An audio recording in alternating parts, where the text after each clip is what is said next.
যেই ব্যক্তি কোরআনে হাফেজ হবে, যেই সন্তানটা কোরআনে হাফেজ হবে, এই সন্তানটা আপনজন অনেককে সুপারিশ করে জান্নাতে নিয়ে যাবে। তাহলে এই কোরআন আমরা তেলাওয়াত চাই কি চাই না? আরো বড় করে চাই কি চাই না? আমি তাকে নিয়ে এসেছি। আমার বাড়ি হলো ব্রাহ্মণবাড়িয়া সদর, মাসিহাতা ইউনিয়ন, চাপুর গ্রামে আমার বাড়ি, নদীর পার আমার বাড়ি। কিন্তু আমি ওখান থেকে এসেছি, এরপরও তো আমার অ্যাড্রেস আছে। এই যে কোরআনটা পড়ানো হয় মোস্তফা জোহরা তাহফিজুল কোরআন মাদ্রাসায়, যে কোরআনটা পড়ানো হয়, আসেন না এখন লাইব্রেরিতে ঢুকি, রিয়াম থেকে কোরআনটা হাতে নিয়ে বলি, ও কোরআন তোমার বাড়ি কোথায়?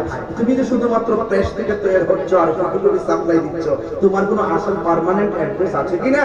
কোরআনের কারীমের মধ্যে আল্লাহ পাক বলে দিয়েছেন, বাল হুয়া কুরআনুম মাজিদুন ফি লাওহিন মাহফুজ।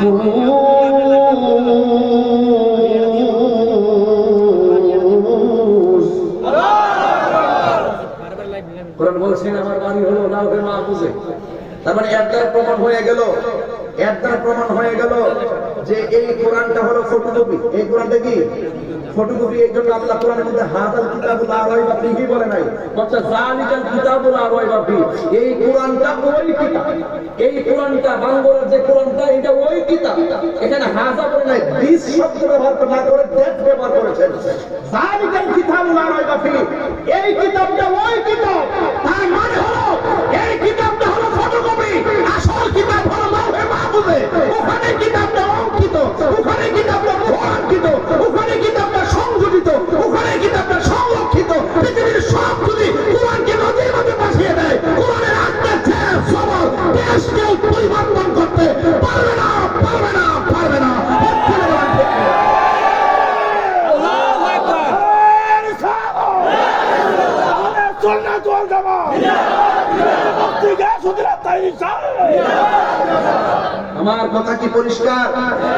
তাই জন্য বিরুদ্ধবাদী যারা তারা চলে যাবে, কোরআন থেকে যাবে।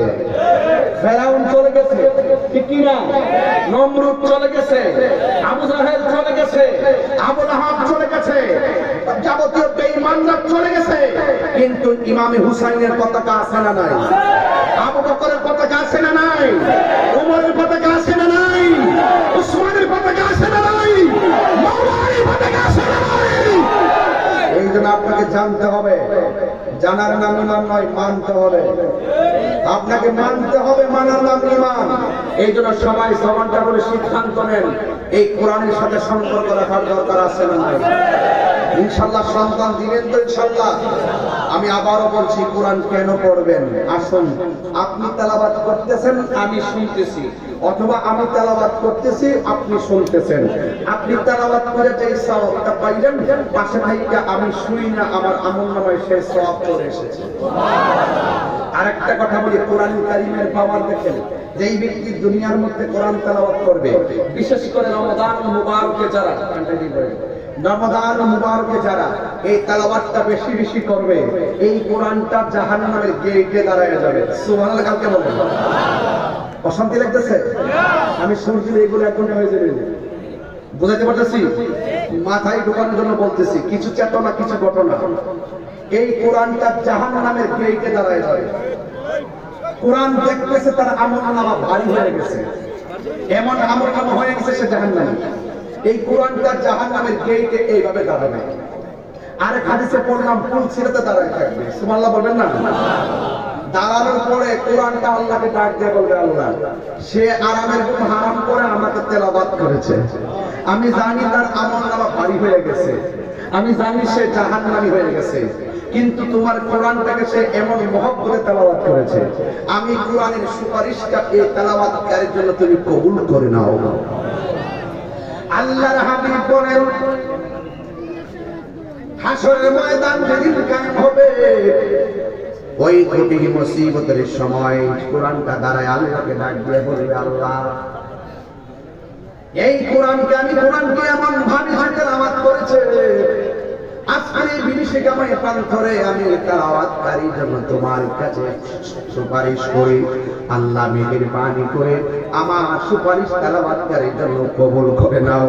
আল্লাহর হাবিব সাল্লাল্লাহু তাআলা আলাইহি ওয়াসাল্লাম বলেন, হাশরের ময়দানে এই তেলাওয়াতকারীর সুপারিশ, এই কোরআনের সুপারিশে আমার আল্লাহ তেলাওয়াতকারীর ডান হাতে জান্নাতের টিকিট দিয়ে দিবে। শুধু মাত্র তাই নয়, আল্লাহর হাবিব সাল্লাল্লাহু তাআলা আলাইহি ওয়াসাল্লাম বলেন, মানুষ যখন কবরের ভিতরে চলে যাবে, দুনিয়ার কোনো কৃত্রিম লাইট লাগানো যাবে না, কারেন্টের লাইট লাগালে কোনো কাজে আসবে না, সূর্যের আলো সেখানে ঢুকবে না, চাঁদের কিরণ সেখানে ঢুকবে না। মানুষ যখন কবরের মধ্যে চলে যাবে, ওই কঠিন মুসিবতে এমন অন্ধকার কবরে চলে যাওয়ার পরে ওই বান্দাটা তখন ডান পাশে একটু তাকাবে, তাকায় দেখবে সুন্দর করে একটা নূরের বাতি তার আলো দিতেছে।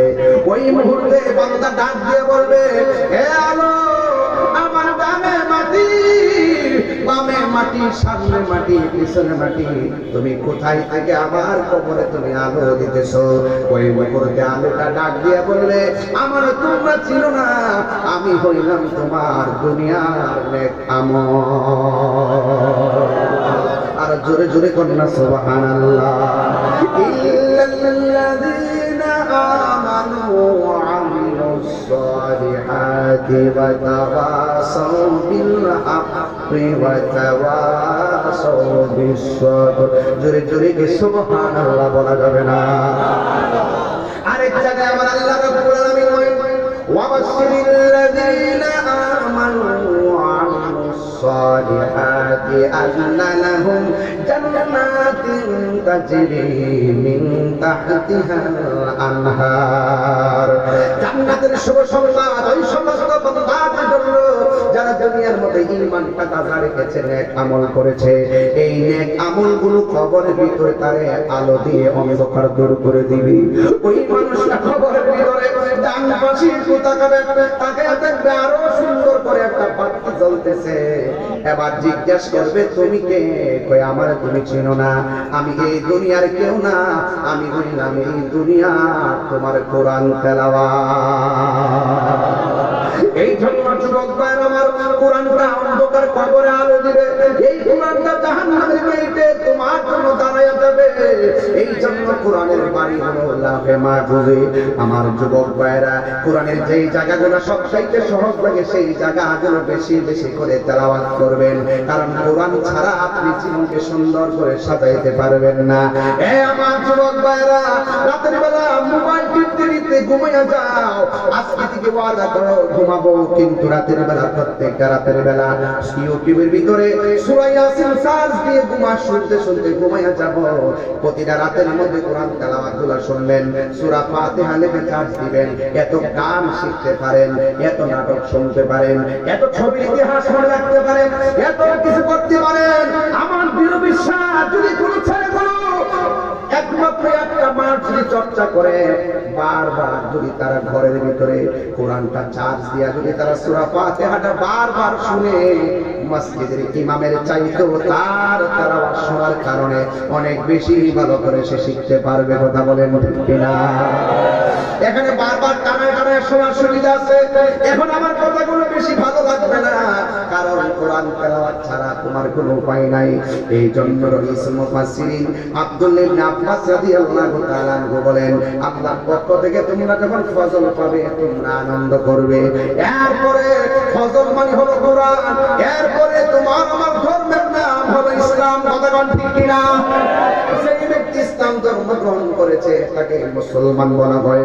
আল্লাহ রাব্বুল আলামিন কোরআনের মধ্যে আলাপ করে দিয়েছেন, জানায়া দিয়েছেন, ইয়া আইয়ুহাল্লাযীনা আমানু তাকুল্লাহা হাক্কা তুকাতিহি ওয়া লা তামুতুন্না ইল্লা ওয়া আনতুম মুসলিমুন।